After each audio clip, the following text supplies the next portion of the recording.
नमस्कार दोस्तों, हमारे यूट्यूब चैनल एग्जाम लर्नर में आपका स्वागत है। दोस्तों इस वीडियो में हम लोग यूपी टीजीटी पीजीटी के लिए जो है सोशल साइंस के पार्ट में आधुनिक भारत का इतिहास का पार्ट 2 जो है आज हम लोग देखेंगे। इसके पहले पार्ट 1 अपलोड हो चुका है, तो जो लोग नहीं देखे हैं डिस्क्रिप्शन में लिंक दे दिया गया, वहाँ से जाके जो है आप देख सकते हैं।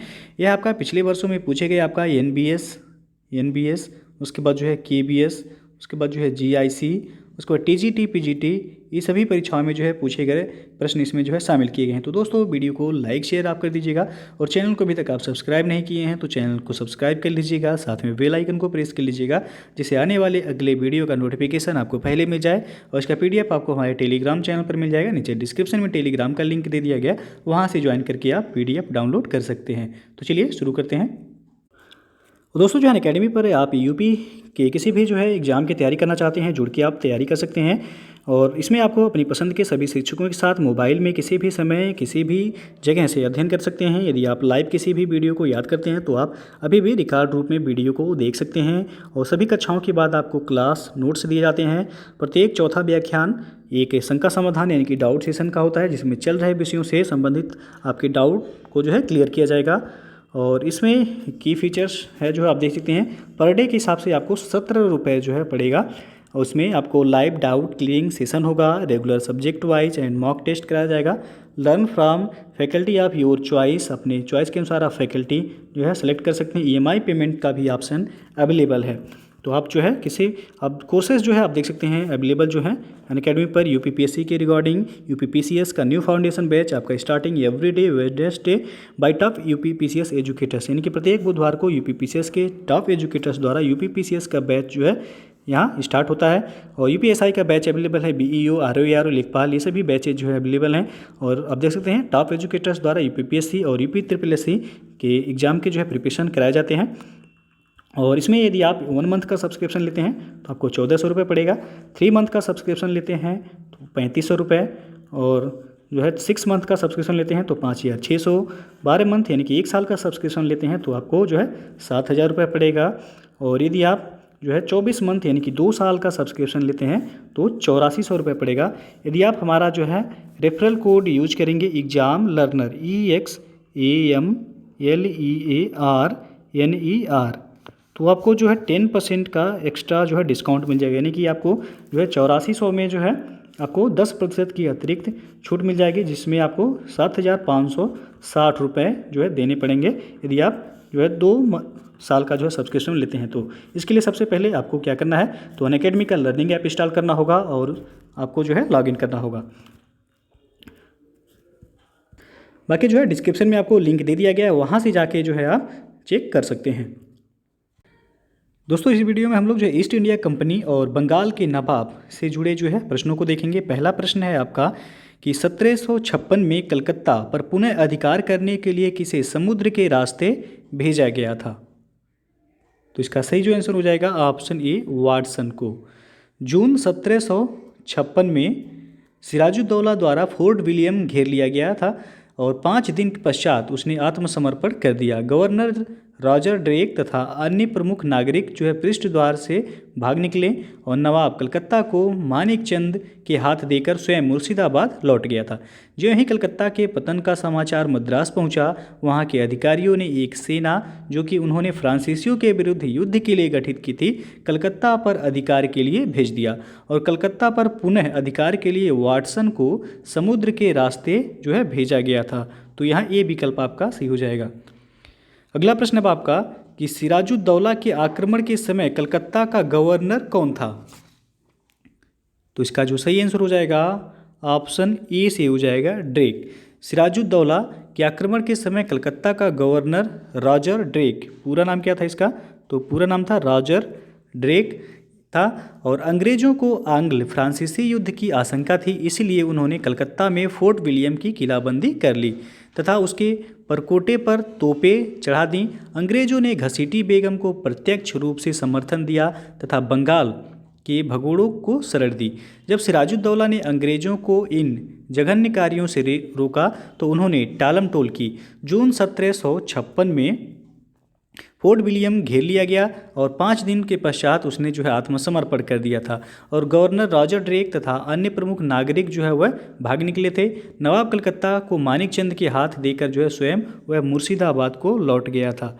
तो यहाँ जो है आपसे पूछा गया है कि सिराजुद्दौला के आक्रमण के समय यानी कि 1756 में कलकत्ता का गवर्नर कौन था, तो वह था ड्रेक। अगला प्रश्न अब आपका, सिराजुद्दौला के कलकत्ता पर आक्रमण जो कि 16 जून 1756 को हुआ था के समय वहाँ का गवर्नर कौन था, तो अभी जो है बताया गया है रॉजर ड्रेक था। ये ऑप्शन जो है सही हो जाएगा। अगला प्रश्न है आपका, दूसरा हिंदू शासक जिस पर क्लाइव और मीर जाफर ने अपने शासन के दौरान निगाह डाली वह उड़ीसा का शासक कौन था, तो वह था कृष्णराज। सी ऑप्शन जो है यहाँ सही हो जाएगा। अगला प्रश्न है आपका, निम्नलिखित में से कौन सा गलत है, तो यहाँ जो आपको गलत बताना है। पहला दिया गया है प्लासी का युद्ध 1757 में हुआ था, तो बिल्कुल जो है सही है। 23 जून 1757 को जो है प्लासी का युद्ध हुआ था। और उसके बाद जो है बी दिया गया है बक्सर का युद्ध 1764, तो ये भी जो है आपका सही है। 22 अक्टूबर डेट जो है याद रखिएगा आप, 22 अक्टूबर 1764 को बक्सर का युद्ध हुआ था। सी दिया गया आपका क्लाइव की द्वितीय गवर्नरशिप का काल मई 1965 से फरवरी जो है 1967 होगा, ये 1967 तक। तो ये भी जो है आपका सही है। डी ऑप्शन जो दिया गया आप देख सकते हैं कि इलाहाबाद की संधि दिया गया है 1762, तो ये जो है आपका बिल्कुल गलत है। इलाहाबाद की संधि कब हुई थी, तो ये आपका 1765 में हुआ था। तो आपका डी ऑप्शन पूछा गया कौन सा गलत है, तो डी जो है यहाँ गलत है। अगला प्रश्न अब आपका, निम्न में से कौन सा सही सुमेलित नहीं है। एक तरफ घटना दिया गया है, दूसरी तरफ तिथि, कौन सुमेलित नहीं है ये जो है बताना है यहाँ। तो पहला दिया गया है ब्लैक होल आपका 20 जून 1756, तो ये जो है आपका तो सही है। ये आपका जो है ब्लैक होल की घटना 20 जून 1756 को जो है हुआ था, जिसमें 123 अंग्रेजों की जो है मृत्यु हुई थी। उसके बाद जो है बी दिया गया है प्लासी का युद्ध 23 जून 1757, तो ये भी जो है आपका सही है। सी है बक्सर का युद्ध 22 अक्टूबर 1764, अभी पहले बताया गया है, ये भी सही है आपका। डी दिया गया देवगांव की संधि 17 दिसंबर 1818, तो ये जो है आपका गलत है। देवगांव की संधि जो है आपका ये हुआ था 17 दिसंबर 1818 को नहीं हुआ था, ये 1803 को हुआ था। तो डी विकल्प जो है आपका सुमेलित नहीं है। अगला प्रश्न है आपका, बंगाल सूबे का अंतिम गवर्नर कौन था जिसे मुगल बादशाह ने नियुक्त किया था, तो वह मुर्शिद कुली खां। ये ऑप्शन जो है सही हो जाएगा। बंगाल सूबे का अंतिम गवर्नर यह मुर्शिद कुली खां था, जिसे मुगल बादशाह औरंगजेब ने 1701 ईस्वी में नियुक्त किया था। औरंगजेब की मृत्यु के बाद बंगाल मुर्शिद कुली खां के नेतृत्व में पूर्ण स्वतंत्र हो गया और मुर्शिद कुली खां ने 1704 ईस्वी में बंगाल की राजधानी को ढाका से हटाकर जो है मुर्शिदाबाद में हस्तांतरित कर दिया था। उसने बंगाल में नई भू राजस्व व्यवस्था के तहत तकावी ऋण जो है प्रदान किए तथा इजारेदारी प्रथा को भी बढ़ावा दिया था। तो यहाँ जो है आपका ए विकल्प सही है। अगला प्रश्न अब देखते हैं कि मुगल सम्राट के फरमान को कंपनी का मैग्ना कार्टा किसने कहा है। ऑप्शन आप देख सकते हैं यहाँ पे, तो इसका जो सही आंसर हो जाएगा ऑप्शन सी यहाँ से होगा, ओरम ने। मुगल सम्राट फर्रुखसियर के द्वारा जो है 1717 ईस्वी में जारी किए गए फरमान को ओरम, इनका पूरा जो नाम था रॉबर्ट ओरम ने ईस्ट इंडिया कंपनी का मैग्ना कार्टा कहा था। और 1717 ईस्वी में मुगल सम्राट फर्रुखसियर ने एक फरमान जारी किया था जिसमें अंग्रेजों को 3,000 रुपये वार्षिक कर देकर बंगाल में बिना अतिरिक्त चुंगी दिए व्यापार करने के अधिकार की पुष्टि की गई और अंग्रेजों द्वारा निर्मित सिक्कों को भारत में सभी जगह मान्यता प्रदान की गई। और फर्रुखसियर के शासनकाल में ही जो है 1715 ईस्वी में जॉन सुरमन के नेतृत्व में एक शिष्टमंडल भी जो है भारत आया था। तो ये भी जो है याद रखिएगा यहाँ। तो आपका सी विकल्प जो है यहाँ सही हो जाएगा। अगला प्रश्न है आपका, किस मुगल बादशाह ने अंग्रेजों की ईस्ट इंडिया कंपनी को वह शाही फरमान जारी किया जिसने उसे 3,000 रुपये के वार्षिक भुगतान के बदले शुल्क मुक्त व्यापार की अनुमति दी। तो अभी जो है बताया गया है, इसका सही आंसर हो जाएगा ऑप्शन बी फर्रुखसियर। अगला क्वेश्चन है आपका, कलकत्ता की स्थापना से पूर्व बंगाल की विशालतम बस्ती थी, तो वह था हुगली। बी विकल्प जो है सही हो जाएगा। कलकत्ता की स्थापना से पूर्व हुगली बंगाल में अंग्रेजों की विशालतम बस्ती थी। ब्रिजमैन के अधीन जो है 1651 ईस्वी में एक कोठी हुगली में खोली गई थी तथा सोरे, रेशम और चीनी का व्यापार आरंभ किया गया। ये बंगाल की प्रमुख निर्यात जो है जींस थी। तो बी विकल्प जो है यहाँ आपका सही हो जाएगा। अगला प्रश्न है, आप देखते हैं कि सितंबर 1760 की संधि के द्वारा मीर कासिम ने निम्नलिखित में से कौन से 3 जिले ईस्ट इंडिया कंपनी को सौंप दिए थे? तो वह था आपका वर्धमान, मिदनापुर और चट्टगांव। डी ऑप्शन सही हो जाएगा। सितंबर 1760 में अंग्रेज एवं मीर कासिम के मध्य एक संधि हुई जिसके आधार पर मीर कासिम ने कंपनी को वर्धमान, मिदनापुर और चट्टगांव जिला जो है देने की बात मान ली थी। अगला प्रश्न है आपका, अंग्रेजों को दीवानी मिलने के समय निम्नलिखित में से बंगाल का नवाब कौन था? तो बंगाल का नवाब था नजमुद्दौला।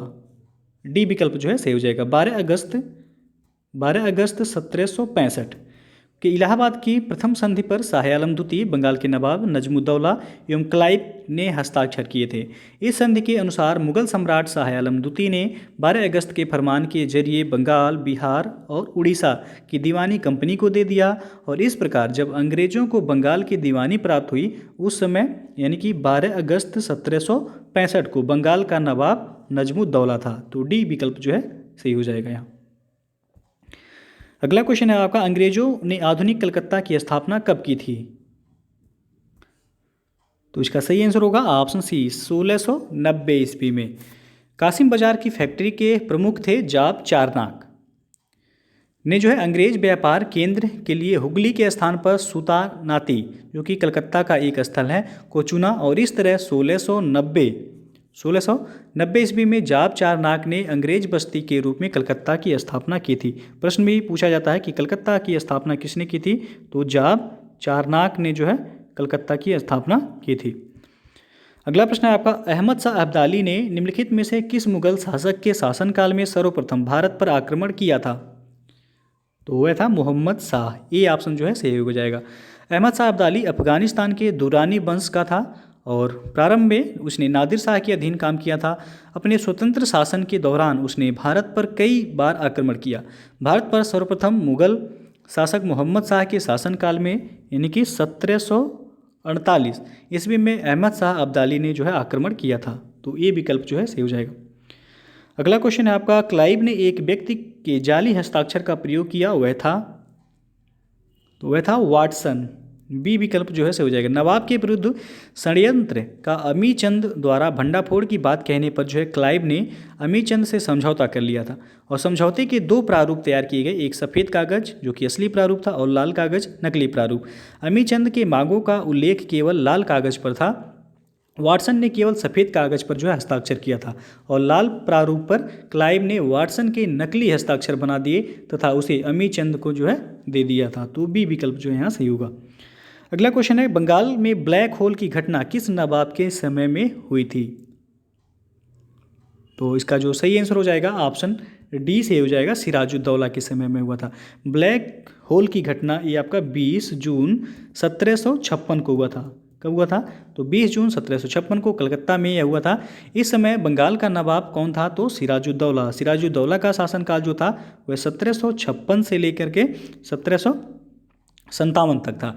यह अलीवर्दी खां का जो है पुत्री का पुत्र था और हालवेल के अनुसार नवाब ने 20 जून की रात 146 अंग्रेज बंदियों को जो है 18 फुट लंबे, 14 फुट और 10 इंच चौड़े कमरे में बंद कर दिया और अगले दिन हालवेल सहित मात्र 23 व्यक्ति उसमें जो है जिंदा बचे थे। यह घटना इतिहास में जो है ब्लैक होल के नाम से प्रसिद्ध है। तो आपका डी विकल्प जो है सही हो जाएगा यहाँ।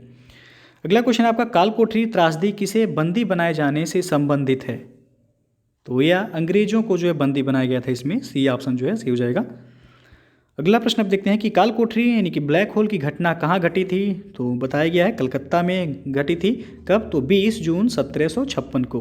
डेट जो है याद रखिएगा, 20 जून 1756 को। अगला प्रश्न अब देखते हैं, ब्लैक होल दुखद घटना के समय बंगाल का नवाब कौन था? बताया गया है सिराजुद्दौला। डी विकल्प से हो जाएगा। अगला प्रश्न अब देखते हैं, निम्न में से किस तिथि को अंग्रेजों ने कलकत्ता पर पुनः अधिकार कर लिया था? तो इसका जो सही आंसर होगा ऑप्शन बी, 2 जनवरी 1757 को। अंग्रेजों ने 2 जनवरी 1757 को कलकत्ता पर पुनः अधिकार जो है कर लिया था। तो आपका बी विकल्प यहाँ सही हो जाएगा। अगला प्रश्न आप देखते हैं कि बंगाल के किस नवाब ने यूरोपियों की तुलना मधुमक्खियों से की है। तो ये अलीवर्दी खां ने किया था। ए विकल्प जो है सही हो जाएगा यहाँ। अलीवर्दी खां ने यूरोपियों की तुलना मधुमक्खियों से की और कहा कि यदि इन्हें न छेड़ा जाए तो शहद देंगी और यदि छेड़ा जाए तो ये काट काट कर मार डालेंगी। तो ये जो है याद रखिएगा, ये अलीवर्दी खां ने जो है कहा था। अगला प्रश्न आप देखते हैं कि 1717 ईस्वी के फरमान के द्वारा अंग्रेजी कंपनी को कौन सी सुविधा नहीं मिली। तो ऑप्शन आप देख सकते हैं यहाँ पे, इसका जो सही विकल्प हो जाएगा ऑप्शन डी से होगा। 3 साल बाद यही अधिकार अन्यत्र भी देने का आश्वासन दिया गया।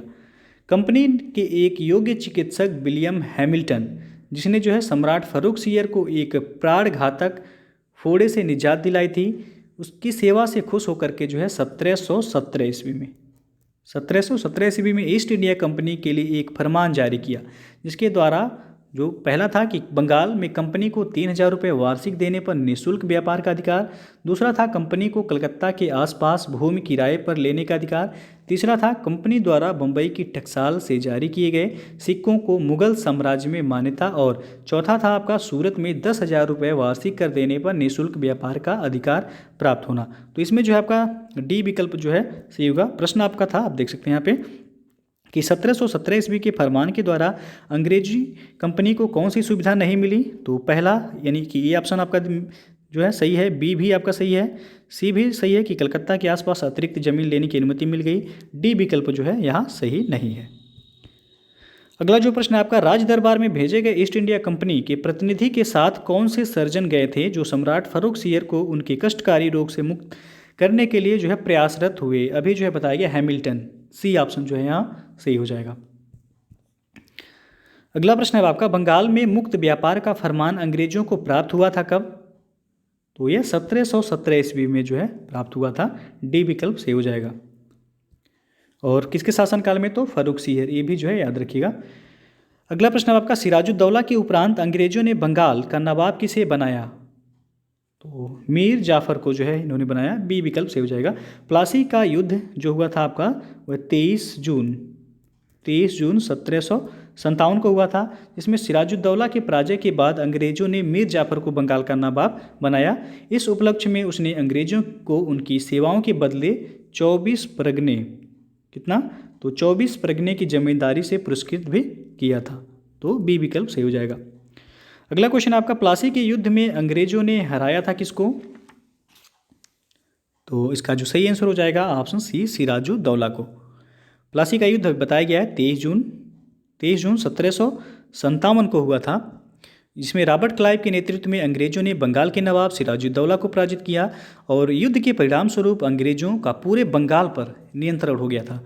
क्लाइव ने मीर जाफ़र को बंगाल का नवाब बनाया और नवाब बनने के बाद मीर जाफ़र ने अंग्रेजों को उनकी सेवाओं के लिए 24 परगनों की जमींदारी से भी जो है पुरस्कृत किया और क्लाइव को करीब 2,34,000 पाउंड की निजी भेंट भी दी गई थी। तो यहाँ जो है आपका सी विकल्प सही हो जाएगा कि प्लासी के युद्ध में अंग्रेजों ने किसे हराया था, तो सिराजुद्दौला को। आगे बढ़ते हैं। सिराजुद्दौला लॉर्ड क्लाइव से किस युद्ध में पराजित हुआ था, तो प्लासी के युद्ध में। अभी जो है बताया गया है। और प्लासी का युद्ध कब हुआ था, तो आपका यह 23 जून 1757 को हुआ था। और बक्सर का युद्ध आपको पता ही होगा, 22 अक्टूबर। बक्सर का युद्ध 22 अक्टूबर 1764 ईस्वी को हुआ था, जिसमें हेक्टर मुनरो के नेतृत्व में जो है अंग्रेजी सेना ने बक्सर के युद्ध में नवाब की संयुक्त सेना को इसमें पराजित किया था। अगला प्रश्न आप देखते हैं कि अंग्रेजी फौज को किसके द्वारा अतिरिक्त भत्ता, दुगना भत्ता दिया गया था। तो यह मीर जाफ़र को। ये विकल्प आपका सही हो जाएगा।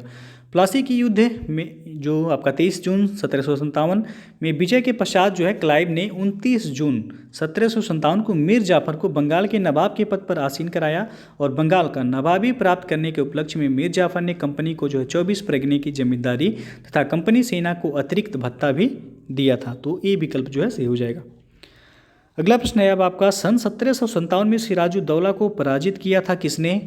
तो लॉर्ड क्लाइव ने जो है लॉर्ड क्लाइव ने पराजित किया था प्लासी के युद्ध में। अगला प्रश्न आप देखते हैं कि किस मुगल सूबेदार ने 1698 ईस्वी में अंग्रेजों को सूतानाती, कालीघाट तथा गोविंदपुर की जमींदारी दे दी थी? तो इसका जो सही आंसर हो जाएगा ऑप्शन ए सी होगा यहाँ अजीम उस शान ने। बंगाल के जो मुगल सूबेदार अजीब